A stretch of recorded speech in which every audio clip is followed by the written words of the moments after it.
Assalamualaikum. Kita udah pernah ya mengulas keseharian Dr. Sinclair, tapi penonton pada skeptis tuh. Pertamanya, walau awet muda, tapi bisa dibilang David Sinclair itu belum terlalu tua, masih di umur 54 tahun, jadi belum beneran proven. Keduanya, cara-cara dia, biohackingnya itu kelewat canggih untuk awam, jadi susah praktekinnya, ngeri juga. Kalau komputer tuh ya, di hacking ya udahlah, cuma komputer. Tapi ini soal kehidupan nih, soal nyawa. Terus, setelah David Sinclair, kita juga mengulas keseharian Profesor Walter Longo yang lebih biasa-biasa dan relatif lebih gampang ditiru. Tapi ya penonton masih kerasa kurang juga. Dr. Longo itu juga belum tua-tua amat, baru sekitaran 56. Udah gitu, dia itu kerjanya beleng-belengan. Dietnya plant-based, sehingga buat yang diet carnivore terasa pengen dengar contoh yang lain kan ya. Yuk, kali ini kita cek Dr. Leroy Hood. Sebelumnya kita udah ulas.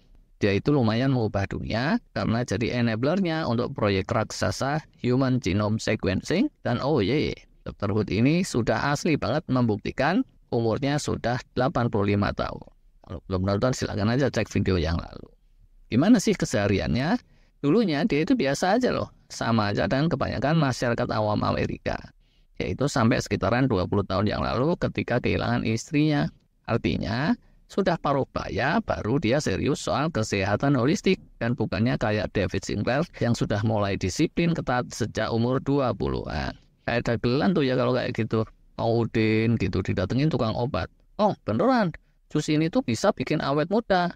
Asalkan minumnya rutin sejak engkau masih SMA kelas 2, gubrak. Nah keburu telat bro. Nah, Dr. Hood ini membuktikan mulainya sejak umur baya pun itu tetap oke, masih bisa bikin awet sehat sampai umur di atas 80 tahun. Tinggalnya dia itu di sekitaran kota Seattle gitu ya, di pantai barat Amerika, dekat perbatasan Kanada. Bahwa di situ dinginnya sih dingin, tapi relatif mendingan, tidak se-ekstrim Kanada bagian tengah atau utara gitu. Kotanya juga relatif agak kecil dan nggak serungsep kayak New York City atau Los Angeles. Jadi, secara kota tempat tinggal itu lumayan terpilih. Dan kalau nggak salah, dia itu juga tidak sering terbang antar benua kayak David Sinclair atau Walter Longo. Buat hamba-hamba yang soleh, kebiasaan bangun paginya juga lebih ngeklik nih. Ya bukannya bangun jam 7 kayak David Sinclair atau Walter Longo, Dr. Hood rutin bangun pagi jam 5.30. Berangkat ngantornya jam 7.30. Dan sebelum kantor ya macam-macam lah yang dia kerjakan. Kontak-kontakin kolega sana-sini, rancang ini itu asa otak, tapi juga olahraga. Olahraganya lumayan serius nih, walaupun sudah aki-aki, yaitu 40 menitan. Ya push up, ya sit up, peregangan, keseimbangan, kayak gitu. Ya gitu, ya ke kantornya juga seringnya jalan kaki, secara kira-kira 3.000-an langkah lah gitu, atau 1 kilo lebih, atau 1 milan, sekitar 15-20 menit. Rutinnya dia itu intermittent fasting, di pagi-pagi nggak makan, skipping breakfast. Tapi kalau bicara asupan suplemennya, ini serius lagi nih, ada 25 macam. Tapi itu termasuk yang kelasnya biasa-biasa saja macam vitamin C, vitamin D, zinc, dan magnesium.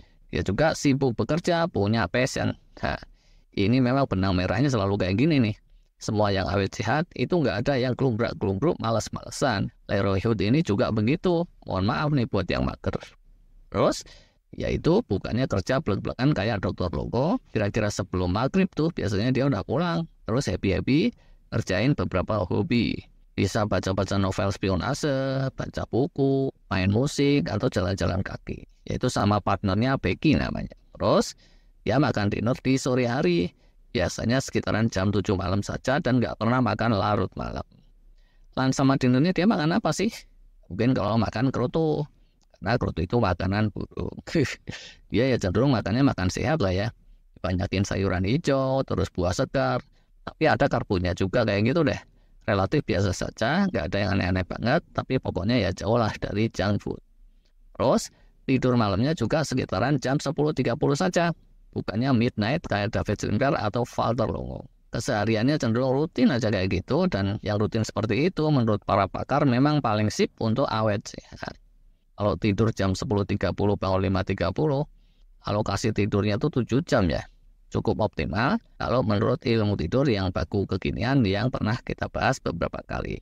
Tambahannya ya yang bisa dibilang amat khas Leroy Hood itu kesehatannya dimonitor secara ketat. Tidur dan aktivitasnya dimonitor 24 jam pakai gelang Fitbit dan cincin Oura Ring. Terus cek darahnya itu minimal 2 kali setahun, dan ngeceknya itu selengkap-lengkapnya, selengkap yang ada di lab klinik di Amerika situ. Dan terus data-datanya diarsipkan ketat, jadi data histori kesehatan, dan rutin diulas oleh para pakar kesehatan, yang pun menjadi big data. Kalau sisi-sisi tertentunya ini nggak gampang ditiru juga sih ya. Tapi kalau dibilang secara kesehariannya susah banget untuk ditiru, ternyata juga enggak. Kalau dari ritme tidurnya cocok nih sama saya. Secara ritme sirkadian atau ritme jam biologis, Leroy Hood ini lebih bagus dan lebih nyeklik dengan semesta dibandingkan dengan David Sinclair atau Walter Longo yang kemarin. Kapan-kapan bisa juga nih beberapa penggiat kesehatan holistik yang bisa jadi role model kayak gitu kita banding-bandingin. Walaupun mungkin nggak secanggih dia, banyak hal nih dari keseharian Leroy Hood yang bisa ditiru oleh siapapun yang pengen awet sehat. Leroy Hood ini sudah membuktikan walaupun umurnya belum 120 tahun, tapi sudah cukup sepuh. Di umur 85 tahun, biomarkernya ternyata oke-oke saja, sehat, solid. Apakah Walter Longo dan David Sinclair 30 tahun lagi bisa sesolid Leroy Hood? Walau alam tuh, waktu yang akan membuktikan. Silahkan aja dimonitor. Terima kasih.